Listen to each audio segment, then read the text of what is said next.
नमस्कार साथियों। जैसे ही कल राजस्थान सरकार में आरएसएसबी बोर्ड है, राजस्थान अधीनस्थ चयन बोर्ड है, उसने कॉलेजों के लिए टीचिंग एसोसिएट यानी मैं कह सकता हूं कि असिस्टेंट प्रोफेसर की संविदा भर्ती है, उसकी विज्ञप्ति जारी की थी 3540 पोस्टों की। उसके बाद में अपन ने एक सेशन लिया था और उस सेशन में अपन ने पूरा विस्तार से चर्चा की थी। उसके बाद बच्चों की बहुत सारी क्यूरीज आ गई, पूरी टीम के पास कल रात को इतने सारे कॉल आए हुए थे, दिन में पूरे दिन ये कॉल कर रहे थे। अब शाम को मैंने पूरे के पूरे उनके प्रश्न हैं उनका एक पूरा तैयार किया था, यहाँ पे सेक्शन मैंने यहाँ पे पूरी पूरी चीज़ें हैं वो लिखी। क्यों ना मैं एक साथ आप लोगों के जो प्रश्नों के जवाब दे दूं और उसके अंदर क्या क्या चीज़ें हैं, क्या क्या प्रश्न हो सकते हैं, जैसे आपका योग्यता क्या है, इसकी परीक्षा पैटर्न क्या है, वेतन क्या है, आयु क्या है, पाठ्यक्रम क्या है, 36% रूल क्या है इसमें, आवेदन कब से प्रारंभ होंगे, इसकी स्थायित्व की क्या संभावनाएं हैं, क्या हमें फॉर्म भरना चाहिए या नहीं भरना चाहिए, क्या सर ये परमानेंट होगी या नहीं होगी, क्या आगे जाकर इसके अंदर परमानेंट वाली वैकेंसी कब आने वाली है। अभी सेट का एग्जाम की अनाउंसमेंट ऑलरेडी हो चुका है, जो कोटा यूनिवर्सिटी है उसके वीसी हैं उन्होंने बोल दिया है और ऑफिशियली वो 1 या 2 दिन के अंदर आ जाएगा। तो परमानेंट वैकेंसी भी आएगी क्या, सर इसकी तैयारी करें या नहीं करें, क्या ये विद्यार्थियों के साथ धोखा है या उनके साथ सुनहरा अवसर है। कुछ विद्यार्थी गालियां निकाल रहे हैं, कुछ बोल रहे हैं ठीक है बेरोजगारी से तो ये भी अच्छा है। तो ये बहुत सारे तमाम तरह के जो प्रश्न आपके दिमाग में आ रहे हैं, मैं प्रयास करूंगा आने वाले 20-25 मिनट के अंदर इन सभी प्रश्नों के आपके जवाब दूंगा और शायद आपके जो दिल और दिमाग के अंदर आपके प्रश्न उठ रहे हैं वो सब शांत हो जाएंगे। एक एक करके मैं प्रश्नों को लूंगा। ये भर्ती जो टीचिंग एसोसिएट है क्या करेगा, ये क्या असिस्टेंट प्रोफेसर हैं उनकी सहायता और सलाह के लिए होगा या ये भी काम वही करेगा। इसका नाम टीचिंग एसोसिएट क्यों रखा गया है, असिस्टेंट प्रोफेसर ही रख देते।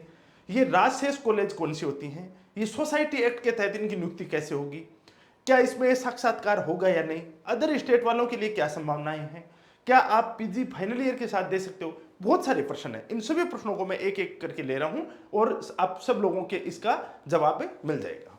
ठीक है, तो अपन सबसे पहले तो अपन स्टार्ट करते हैं इसमें आप लोगों के लिए। पहला जो प्रश्न आता है वो प्रश्न यही आता है कि सर इसका नाम कैसे पड़ा। एक तो होती है स्थायी कॉलेजें जहां पे होता है असिस्टेंट प्रोफेसर, जहां क्या होता है असिस्टेंट प्रोफेसर। जो असिस्टेंट प्रोफेसर होता है उसके अंदर अपन एक चीज देखते हैं कि असिस्टेंट प्रोफेसर जस्ट पीछे एग्जाम हुई है, अपन ने तैयारी की थी, जोर शोर के साथ तैयारी की थी और बहुत सारे बच्चे हैं वो अपने सेलेक्ट होंगे उसके अंदर। तो सर असिस्टेंट प्रोफेसर की भर्ती ना निकाल के ये टीचिंग एसोसिएट की भर्ती निकाल दी है। तो ये टीचिंग एसोसिएट क्या होता है भाई, टीचिंग एसोसिएट ये होता है कि राजस्थान में दो तरीके की कॉलेज हैं, दो तरीके की कॉलेज हैं। उसमें एक तो है परमानेंट सरकार के द्वारा स्थापित कॉलेज है, एक होता है सोसाइटी एक्ट होता है।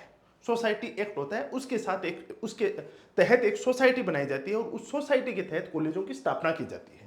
वो कॉलेजें क्या होती हैं, उसके अंदर वो चीजें नहीं होती हैं जो अपने स्थायी कॉलेजों में होती हैं। वो चीजें नहीं होती है मतलब क्या होता है सर, उसमें खेल कूद कराते हैं, पढ़ाई की जगह नहीं करवाते हैं। वहां पे जो टीचर्स होते हैं वो अस्थायी रूप से लिए जाते हैं एक तरह से। उसको अपन एक नाम दे सकते हैं संविदा भर्ती। उसको क्या कह सकते हैं, संविदा भर्ती नाम दे सकते हैं। अब तक उसके ऊपर क्या कर रहे थे, आधे जो असिस्टेंट प्रोफेसर हैं वो तो गवर्नमेंट वाले डेपुटेशन पे लाते थे और आधे संविदा के तहत उसके अंदर नियुक्ति की जाती थी, ये प्रावधान था। लेकिन इसमें प्रॉब्लम ये आ रही है, सरकार क्या हो रही है कि यहाँ पे अपने पैसों की बचत के लिए, मैं कह सकता हूँ सरकार अपने स्वार्थ के लिए ये क्या करती है कि इसने चूंकि जो स्थायी असिस्टेंट प्रोफेसर हैं उनकी तनख्वाह यूजीसी नॉर्म्स के अनुसार होती है 57,700 रुपये।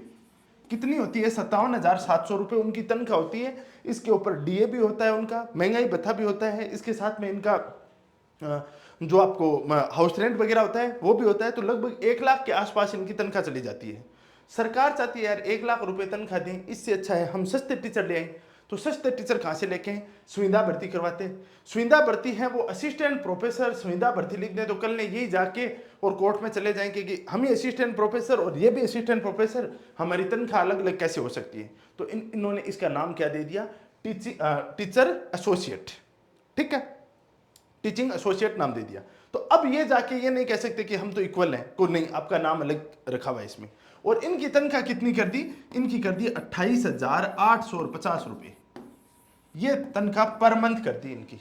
ये तनख्वाह प्रति माह इनको दी जाएगी और 5 साल के लिए इनको क्या किया जाएगा, नियुक्त किया जाएगा।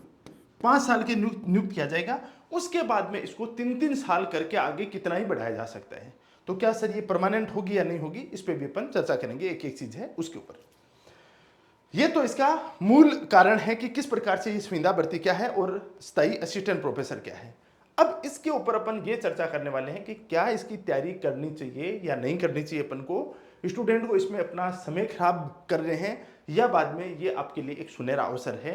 मैं दोनों चीज़ों के ऊपर ही चर्चा करूंगा, लेकिन मैं आगे स्टार्ट करूं उससे पहले मैं एक बात बता देता हूं। कुछ बच्चों ने कल मेरे वीडियो के नीचे भी कमेंट किए थे कि सर आपको विरोध करना चाहिए इस चीज़ के लिए, स्थायी भर्ती के लिए। तो भाई मेरे विरोध करने से और यदि आपकी स्थायी भर्ती इसको कन्वर्ट कर देते हैं तो उस विरोध के अंदर जो पहला होगा ना, पहली लाइन में जो पहला व्यक्ति होगा वो मैं होऊंगा आप लोगों के लिए। इस चीज को लेकर निश्चित रहे। लेकिन मेरे विरोध करने, मैं हूं क्या यार सरकार में, एक बात बताओ, क्या हूं मैं? एक छोटा सा टीचर हूं, आप लोगों को पढ़ा रहा हूं बस।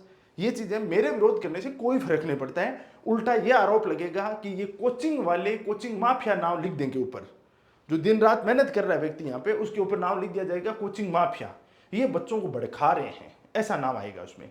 तो मेरे बोलने से कुछ नहीं होगा। ये होगा जब चुनाव होंगे उस टाइम जो संविदा के ऊपर नियुक्त हुए ये लोग जाके सरकार के पास जाएंगे, सरकार वहां पे दबाव में आके और इनको परमानेंट करेगी। अभी कुछ नहीं होने वाला है, ये मैं आपको बता देता हूं, क्लियरिटी ये है, ठीक है ना।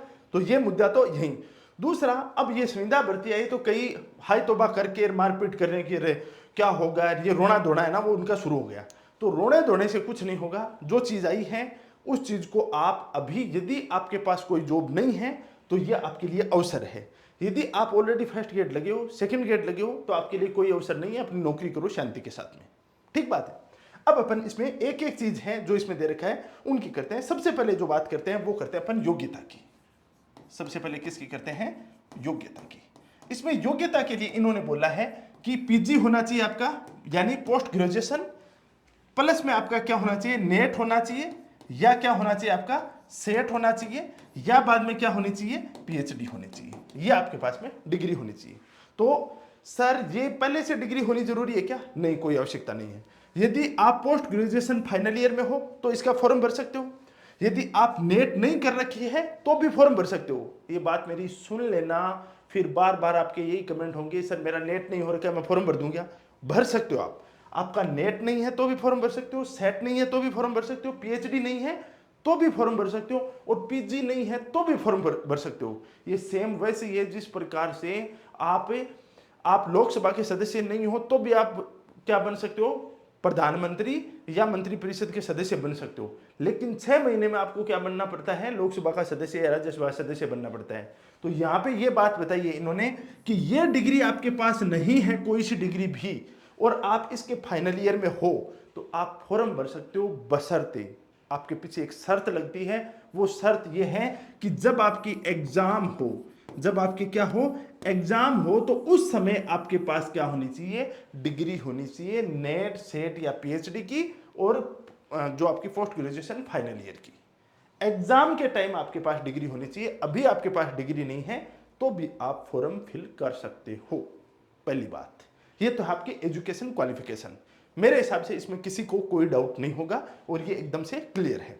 दूसरी बात आती है आपकी आयु की। इसमें सर आयु कितनी होनी चाहिए? इसमें इसके अंदर आपकी 1/1/2027 को 1/1/2027 को आपकी आयु होनी चाहिए न्यूनतम तो 21 वर्ष होनी चाहिए, और अधिकतम आपकी होनी चाहिए कितनी, 40 वर्ष होनी चाहिए।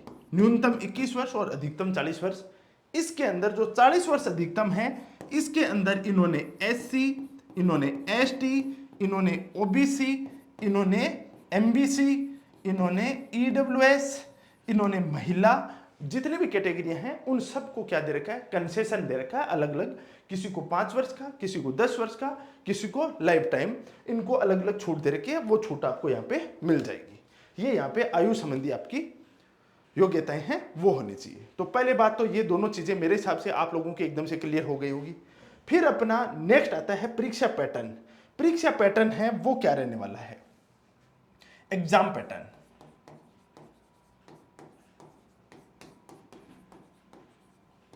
एग्जाम पैटर्न की बात करें तो इसके अंदर आपके होंगे दो पेपर, एक होगा फर्स्ट पेपर और एक होगा आपका सेकंड पेपर। ठीक है, जो फर्स्ट पेपर होगा उसके अंदर आपको पूछा जाएगा राजस्थान का जीके। क्या पूछा जाएगा? राजस्थान का जीके। और सेकंड पेपर होगा वो आपका किसका होगा? वो आपका सब्जेक्ट का होगा। ये दो पेपर आपके कंडक्ट करवाए जाएंगे। क्या सर हमारा इंटरव्यू होगा? का इंटरव्यू होगा क्या हमारा? इंटरव्यू आपका नहीं होगा। इस जो पैटर्न है इसके अंदर इंटरव्यू को शामिल नहीं किया गया है। ओनली वन डे एग्जाम होगा। वन डे एग्जाम के आधार पे आपका सिलेक्शन तय होगा। क्या सर ये एग्जाम एक दिन में होगा या अलग अलग दिन में होगा? वो यार कैसे भी कर सकते हैं, उस चीज का अभी कोई पता नहीं है, ना ही उन्होंने बताया है एक दिन में करवाते हैं या अलग अलग दिन करवाते हैं। वो जब भी बोर्ड है वो बताता है तभी पता चलेगा। सेकंड चीज इसमें एक प्रश्न और आता है कि सर ये जो एग्जाम है हमारा ऑनलाइन होगा या ऑफलाइन होगा? इसके लिए भी उन्होंने बोला है कि ऑनलाइन भी हो सकता है, या तो ऑनलाइन होगा या ऑफलाइन होगा। बस वही बात है कि या तो ऑनलाइन या ऑफलाइन, तीसरा मोड कोई है नहीं, हाइब्रिड मोड तो होता नहीं इसमें, तो या तो ऑनलाइन होगा या ऑफलाइन होगा। ये आपका एग्जाम होने वाला है। यहां पे आपको राजस्थान का जीके है, उसके अंदर वही चीजें पूछी जाएंगी जो असिस्टेंट प्रोफेसर का सिलेबस होता है, एज इट इज वो का सिलेबस रखा है। राजस्थान का इसके अंदर क्या पूछा जाएगा? राजस्थान की इसके अंदर पॉलिटी पूछी जाएगी आपको। राजस्थान की इसके अंदर इकोनॉमी पूछी जाएगी आपको। राजस्थान की इसके अंदर हिस्ट्री, आर्ट एंड कल्चर पूछा जाएगा। इसके अंदर राजस्थान का इसके अंदर ज्योग्राफी पूछा जाएगा। राजस्थान का क्या पूछा जाएगा? इसमें ज्योग्राफी पूछा जाएगा। इसमें राजस्थान का आपको क्या पूछा जाएगा? करंट अफेयर पूछा जाएगा। ये चीजें आपको राजस्थान का पढ़ना पड़ेगा। ठीक बात है, तो ये राजस्थान का पढ़ना है। सब्जेक्ट आपका लगभग पूरा का पूरा ही सिलेबस लगभग पूछा जाता है जो असिस्टेंट प्रोफेसर के मेन सिलेबस में दे रखा है। अलग अलग आपका सिलेबस दे रखा है जो मैं पीडीएफ के ऊपर उसमें टेलीग्राम पे पीडीएफ डाल दूंगा, वहां से आप इसको देख सकते हो। ठीक है, उसके बाद नेक्स्ट प्रश्न आता है, क्या सर इसके अंदर 36% का रूल लागू हो गया क्या? ये 36% का रूल क्या है भाई? मेन मुद्दा यही है कि 36% का रूल क्या है? 36% का रूल ये कहता है कि आपके जो दोनों पेपर होंगे, जो फर्स्ट पेपर होगा और जो सेकंड पेपर होगा, दोनों पेपरों के अंदर सेपरेट सेपरेट, यानी इसमें भी 36% लाने पड़ेंगे और इसमें भी क्या लाने पड़ेंगे? 36%। दोनों में 36% लाने पड़ेंगे। और एग्रीगेट कितने लाने हैं आपको? वो आपको लाने हैं 40%, ये लाने पड़ेंगे। और इसके अंदर इन्होंने 5% का क्या दिया है? कंसेशन दिया है कुछ कैटेगरीज को, जो SC ST कैटेगरी है उसको 5% का क्या दिया है? यहाँ पे कंसेशन दिया है, उसमें छूट दिए। यानी 36 की जगह वो 31 ला सकते हैं, 40 की जगह वो 35% ला सकते हैं। तो यहां ये लोचा सबसे बड़ा है कि जो अदर स्टेट का स्टूडेंट है उसको जनरली ये लगता है कि मेरे को साक्षात्कार में इंटरव्यू के अंदर मेरे साथ डिस्क्रिमिनेशन किया जाएगा। तो यहाँ पे तो इंटरव्यू है ही नहीं, तो कोई डिस्क्रिमिनेशन नहीं होगा। सब्जेक्ट कहीं पे भी चले जाओ सब जगह सेम ही होता है, तो इसमें भी कोई अंतर नहीं है। लेकिन जो ये आपका फर्स्ट पेपर जीके का होता है, राजस्थान जीके, वो आपको पढ़ना पड़ेगा लाडी।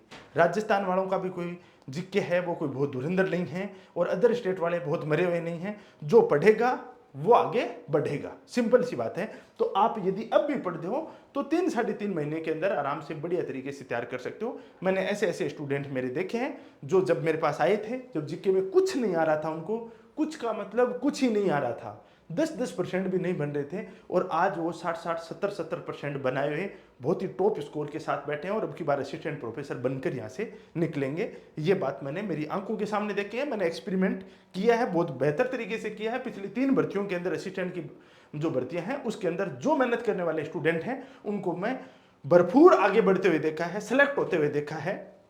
तो यदि आप भी मेहनत करते हो तो आराम से इसमें सिलेक्ट हो सकते हो। ठीक बात है। उसके बाद में आपका जो नेक्स्ट प्रश्न आता है वो आता है वेतन। मेन मुद्दा यहां पे वेतन का आता है, वेतन और स्थायित्व, वेतन एवं स्थायित्व। इसका क्या मामला भी, वेतन कितना मिलेगा? अभी इन्होंने बोला है कि 28,850 रुपए प्रति माह है आपको मिलेगा। कितना मिलेगा? 28,850 रुपए आपको क्या मिलेगा? प्रति माह ये वेतन मिलेगा। तो इसमें कोई इंक्रीमेंट होगा क्या? बिल्कुल होगा। सरकार इसमें क्या करेगी? समय समय पे इसमें क्या लगाएगी? इंक्रीमेंट लगाएगी। ठीक है, तो इसके अंदर समय समय के अंदर इंक्रीमेंट लगेगा। 28,850 रुपए प्रति माह मिलेगा। स्थायित्व की क्या संभावना है इसके अंदर? तो स्थायित्व की संभावना इसके अंदर यह है कि ये 5 वर्ष के लिए तो क्या है, लिया जा रहा है परमानेंट रूप से। 5 साल से पहले तो आपको कोई निकालेगा नहीं।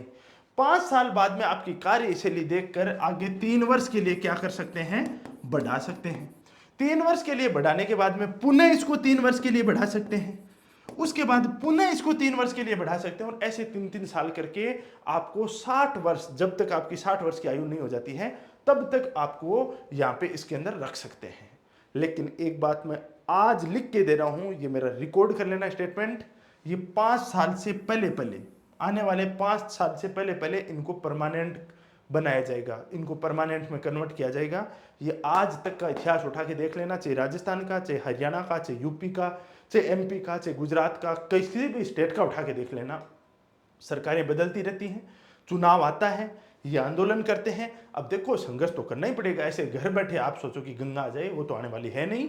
गंगा के अंदर ना क्या आना है तो गंगा के पास जाना पड़ेगा, आपको कुछ प्रयास तो करने ही पड़ेंगे, यूनियन बनाना पड़ेगा, संगठन बनाना पड़ेगा, धरना देना पड़ेगा, परमानेंट कर देंगे।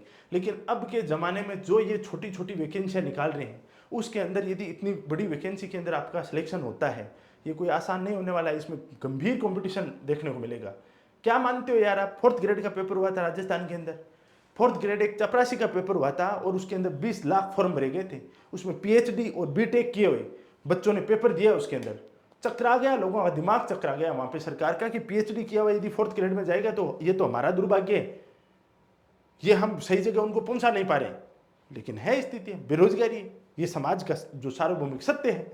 इस बेरोजगारी के अंदर यदि ये रोजगार मिल रहा है आपको तो ये अच्छी बात है। यहाँ पे मैं आपके सामने हाई तौबा इस बात को लेकर नहीं मचाऊंगा कि अरे ये क्या हो गया, ये बुरा हो गया, वो हो गया। वो करने से क्या है यार, बिना मतलब का रोना धोना करने से क्या बटेगा।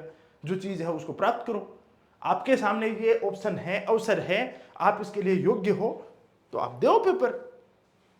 घर बैठे ठले बैठे उनसे तो बहुत बेहतर है ना। और दूसरी बात बता देता हूँ, ये 28,850 रुपये है ना, आप बोलोगे कि ये तो प्राइवेट कॉलेज में देंगे, प्राइवेट में जाके पता कर लो, वहाँ पे आपका खून चूस जाएंगे, वो खून चूस जाएंगे। दूसरी बात बता देता हूँ, 12 महीने में से आपको केवल 8 या 9 महीने ही बुलाएंगे, 4 महीने घर भेज देंगे। वो जब छुट्टियाँ होती है ना, उस समय बोलेंगे जाओ घर पे, अब तनख्वाह नहीं मिलेगी, आपको बुला लेंगे अगस्त के अंदर, जब दोबारा बैच शुरू होगा ना तब बुला लेंगे, ये कह के भेज देंगे आपको। क्या करोगे वहाँ पे आप, कोई उपाय नहीं है। दूसरी बात आपके साथ सबसे बड़ी समस्या है, सबसे बड़ा फायदा यह है कि ये सरकारी पैसे आ रहे हैं। सरकारी पैसे का मतलब होता है सरकार में कई कई महीने तो ऐसे आते हैं जिसके अंदर आपको 15, 16, 17 दिन ही कॉलेज में जाना पड़ता है। 15, 16, 17 दिन, कभी कोई जयंती आ गई, कभी कोई त्यौहार आ गया, दिवाली की 10 दिन की छुट्टियाँ आ गई, होली की 4 दिन की छुट्टियाँ आ गई, आज गांधी जयंती, आज नेहरू जयंती, आज अम्बेडकर जयंती, आज विवेकानंद जयंती, 1000 तरीके की जयंतियाँ हैं। आज राजस्थान में इतने लोक देवता हैं, आज तेजाजी कार, आज रामदेव जी कार, आज जाम्बोजी कार, सबके जो लोक देवता हैं उनके जब भी उनकी शताब्दी वर्ष मनाया जा, वो जो उनका जो मनाया जाता है, वर्ष मनाया जाता है, उस समय उनकी छुट्टी कर देते हैं। तो छुट्टियाँ ही छुट्टियाँ हैं, आपको जाना पड़ेगा ऑन एन एवरेज, जिसमें 30 में से 20-22 दिन जाना पड़ेगा। 20-22 दिन के आपको 28,850 रुपये देते हैं। तीसरी बात, इसमें सबसे बड़ी बात है कि आप कॉलेज में जाते हो तो कॉलेज में आपको 3 घंटे पढ़ाना है। कितने घंटे पढ़ाना है? 3 घंटे। 6 घंटे जाना है, बाकी 3 घंटे बैठ के अपना पढ़ लेना। तो देखो, पढ़ने वाला तो इस पढ़ने वाले बच्चों के लिए और आगे बढ़ने वाले बच्चों के लिए तो ये एक बहुत सुनहरा अवसर है। बाकी रोना पीटना करने वाले हैं, उनका देखो कभी भी खत्म होने वाला नहीं है। उनको तो देखो असिस्टेंट प्रोफेसर निकाल देंगे ना, स्थायी भर्ती, तो उनका रोना धोना ये रहेगा कि इतनी सी तो भर्ती निकाली, इसमें क्या करें हम। तो यार 1 लाख भर्ती निकाल दें तो क्या गारंटी आपका सिलेक्शन हो जाएगा? गारंटी तो वहां पे भी नहीं है। नहीं तो आपको पोस्ट चाहिए 1। तो रोना धोना करने वाले हैं, उनका कभी भी बंद नहीं होने वाला है। जो चीज है वो आपके सामने वास्तविकता के रूप में है। तो ये चीजें देख के, इसका वेतन और स्थायित्व, उसकी कार्य प्रणाली देख के, ये एक अच्छा अवसर है राजस्थान के स्टूडेंट के लिए भी, अदर स्टेट के स्टूडेंट के लिए भी। और दूसरी बात, कई कई जो आपके सब्जेक्ट हैं उसमें से 350, 400 पोस्टें निकाली हैं। असिस्टेंट प्रोफेसर जैसी इतनी बड़ी पोस्ट है, उसके ऊपर इतनी पोस्टें निकालना बहुत बड़ी बात होती है। तो ये इनका वेतन और स्थायित्व रहने वाला है। उसके बाद में अपन देखते हैं आगे का जो आपका प्रश्न आता है, वो आता है सर इसका पाठ्यक्रम और आवेदन की क्या स्थितियां हैं। पाठ्यक्रम और आवेदन की बात करें, इसका पाठ्यक्रम क्या है? इसके पाठ्यक्रम की बात करें तो इसका पाठ्यक्रम सेम वही पाठ्यक्रम है जो पाठ्यक्रम आपका असिस्टेंट प्रोफेसर का है। सर सेम का मतलब क्या हुआ, कौन सा है? सेम का मतलब यदि आपको राजस्थान जीके की मैं बात करूं तो राजस्थान जीके है, उसके अंदर आपको पूछा जाएगा राजस्थान की, जैसे मैंने बताया राजस्थान की क्या पूछी जाएगी, पॉलिटी पूछा जाएगी। राजस्थान की क्या पूछी जाएगी, ज्योग्राफी पूछी जाएगी। राजस्थान की हिस्ट्री, आर्ट एंड कल्चर पूछा जाएगा। राजस्थान की क्या पूछी जाएगी, इसमें इकोनॉमी पूछी जाएगी। और राजस्थान का क्या पूछा जाएगा, इसमें करंट अफेयर पूछा जाएगा। आपका सब्जेक्ट का पाठ्यक्रम है, उसके अंदर विस्तार से पूरी की पूरी चीजें, अलग अलग सब्जेक्ट का अलग अलग पाठ्यक्रम इसमें देखने को मिलेगा, जो अभी मैं टेलीग्राम चैनल है वहां पे इसको अपलोड कर दूंगा। ठीक बात है।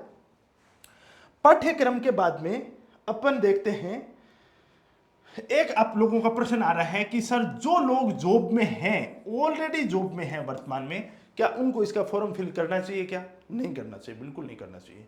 क्योंकि जॉब में होने का मतलब है, सरकारी जॉब में आपकी 40, 50, 60 हजार रुपये तो तनख्वाह है। अब यार 60 हजार रुपये तनख्वाह है, वहां से 28,850 में क्या खाने आओगे, वहीं बैठे रहो। अब इसमें भाई एक मौका ये है कि इनको स्थायी करेंगे। अब स्थायी करेंगे तो वो तो इनकी धैर्य का इनको फल मिलेगा, तो वो तो खाएंगे ही। वो धैर्य आप में है तो आ जाओ यहाँ पे। लेकिन जॉब वालों को फॉर्म नहीं भरना चाहिए, जो बेरोजगार बच्चे हैं उनको इसका फॉर्म भरना है, वो इसको फॉर्म भर के इसका लाभ उठा सकते हैं। अब मुद्दा आपके सामने अंत में जो सबसे बड़ा मुद्दा आता है, वो मुद्दा आता है कि सर हम राजस्थान जीके कैसे तैयार करें।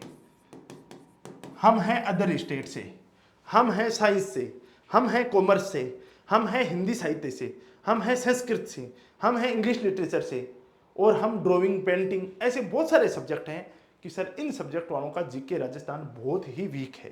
तो इसकी आपको चिंता करने की आवश्यकता बिल्कुल भी नहीं है। राजस्थान जीके आपको पूछा जाएगा, वहां पे सुनील सर हैं, वो जिंदाबाद हैं। इस चीज को लेके आप एकदम से निश्चिंत रहें, क्योंकि अभी असिस्टेंट प्रोफेसर का पेपर हुआ था, और भगवान की दया से और बहुत ही बच्चों की बहुत अच्छे परिश्रम से और मेरी मेहनत से और अनुभव से ये परिणाम निकला कि अब की बार जो 100 क्वेश्चन पूछे गए थे, उन 100 क्वेश्चनों में से आपके 85 प्लस क्वेश्चन हैं, वो अपने पढ़ाए हुए में से टू द पॉइंट चीजें हैं, वो पूछी गई थी, और बच्चों के सही भी हुए हैं। वो सेम वो को अप्रोच अपन यहाँ पे भी अपनाएंगे।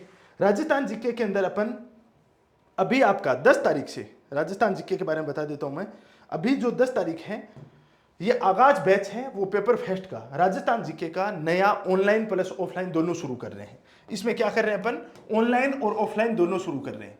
ऑनलाइन भी शुरू कर रहे हैं, प्लस में अपन क्या कर रहे हैं, ऑफलाइन भी शुरू कर रहे हैं। मैं आपको कहूंगा कि यदि आप ऑफलाइन ले सकते हैं तो ऑफलाइन आपके लिए ज़्यादा बेहतर रहेगा। आप यहाँ पे जयपुर आइए और यहाँ पे अपन इसको स्टार्ट करेंगे। इसके अंदर आपको permanent assistant professor plus teaching associate दोनों के लिए जो राजस्थान का जीके है वो तैयार करवाया जाएगा। तो ये आपके लिए काफी फायदेमंद रहने वाला है, और ये लगभग आपका 3 से लेकर 3.5 महीने तक ये क्लासेज चलेंगी। इतने टाइम के अंदर आपको पूरी की पूरी चीजें हैं वो कंप्लीट करवा दी जाएंगी। मॉर्निंग में इसकी क्लास होगी, पर डे की आपकी 3.5 से 4 घंटे क्लास होगी, और आने वाले 3-3.5 महीने में पूरा सिलेबस है वो करवा दिया जाएगा, जिसके अंदर आपको बाइलिंगुअल बैच मिलेगा, यानी हिंदी और इंग्लिश दोनों मीडियम में मिलेगा, दोनों में आपको कंटेंट मिलेगा, कंप्लीट कोर्स होगा, टेस्ट सीरीज साथ में मिलेगी, शॉर्ट नोट्स होंगे, आरपीएससी के नवीन पैटर्न पे होंगे, और बेस्ट फैकल्टी लगभग जो पार्ट है वो मैं ही कराऊंगा, कुछ जो हिस्ट्री वाला पार्ट है वो अलग टीचर है वो करेंगे। ये पूरा का पूरा इसका मेथड रहने वाला है। ठीक बात है। अब इसका जो सिलेबस और बाकी की जो इन्फॉर्मेशन है वो अपना जो टेलीग्राम है, इस टेलीग्राम चैनल है वहां पे मिल जाएंगी आपकी पूरी पूरी चीजें, यहां से आप उसको डाउनलोड कर सकते हो। किसी प्रकार की आपको क्यूरीज आती है तो ये जो 2 नंबर दिए हुए हैं यहाँ पे, इन नंबरों पे आप क्या कर सकते हो, कॉल कर सकते हो, जिसके अंदर 8209147524, दूसरा नंबर है 6376083298। इन नंबरों पे आप कॉल करके अपना डाउट है वो पूछ सकते हो। ठीक बात है। और किसी का कोई भी डाउट हो, किसी प्रकार का प्रश्न हो, तो वो प्रश्न है वो आप लोग कमेंट करके कमेंट सेक्शन पूछ सकते हो, उसका जवाब देंगे। हाँ, एक प्रश्न आपका हो रहा है नेगेटिव मार्किंग होगी क्या सर इसमें, तो नेगेटिव मार्किंग है वो इसमें 1/3 होगी। नेगेटिव मार्किंग कितनी होगी, 1/3 होगी, यानी प्रत्येक प्रश्न है पर जो 3% गलत करोगे तो 1% आपका क्या होगा, उसकी जगह गलत हो जाएगा। ये इसका पैटर्न रहेगा, नेगेटिव मार्किंग भी रहेगी। इसमें गंभीर कंपटीशन आपको देखने को मिलेगा। मैं अभी बता देता हूं, अभी से तैयार हो जाइए, जो जितना जल्दी सचेत होगा, जागेगा, वो उतना ही बेहतर परफॉर्म करेगा। कई लोगों को अभी तो लग रहा है कि ये संविदा बढ़ती है, संविदा बढ़ती है। जब एग्जाम होगा, रिजल्ट आएगा ना, उस दिन सबका ऐसे मुंह लपकाएगा ही, वहाँ पे ये मन में आएगा कि यार इसमें तो हमारा हो जाता तो ठीक रहता है यार। लेकिन ऐसे नहीं होगा। तो गालियां निकालने से कुछ नहीं होगा, अभी आंदोलन करने से भी कुछ नहीं होगा। मैं क्लियर बता देता हूं, मैं चाहूं तो आप लोगों को भड़का दूं बाहर, लेकिन सब लोग मेच्योर हो, आप समझते भी हो, और मैं कोई भी अहित बच्चों का नहीं करना चाहता यहाँ पे कि मैं आपको बोल दूं कि आ जाओ आंदोलन करते हैं, चलो एक दो के ऊपर फिर मेरा फालतू कोई केस हो जाएगा। होना दौड़ा कुछ है नहीं, लू लग जाएंगी, इतनी भयंकर तावड़ी पड़ रही है, इस तावड़ी के अंदर कौन आ जाएगा आंदोलन के लिए।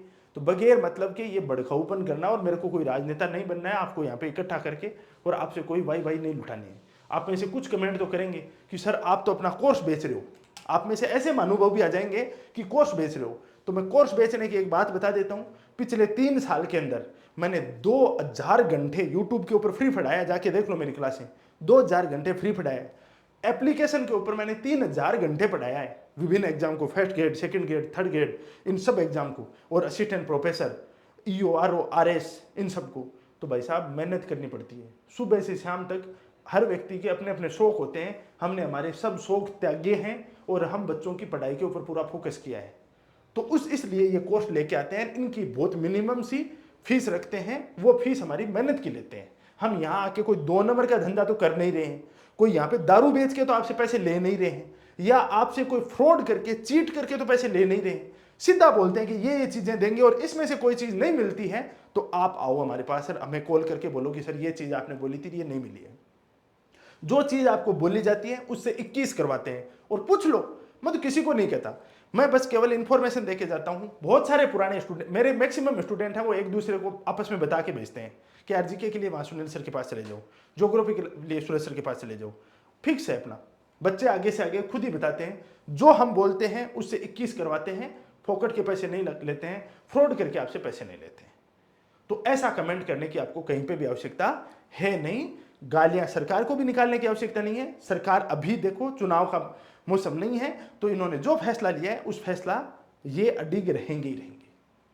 अब ये चुनाव के टाइम आप ये आंदोलन करो तो उसका कोई ना कोई रिजल्ट ही निकले। तो बढ़िया तरीके से तैयारी के अंदर जुट जाओ। अभी आपके पास 10 दिन है, 10 तारीख से अपन ये बैच शुरू करेंगे। जिसका जीके कमजोर है वो यहाँ जयपुर आ जाए, या ऑनलाइन ले सकते हो अपनी यूनिवर्सिटी ऐप के माध्यम से। जिसका जीके अच्छा है वो अपने सब्जेक्ट को अच्छा करे, टेस्ट दे और अच्छी तैयारी करे। कंपटीशन बहुत सख्त रहने वाला है इसमें, ये मैं आज ही बता देता हूं आप लोगों को।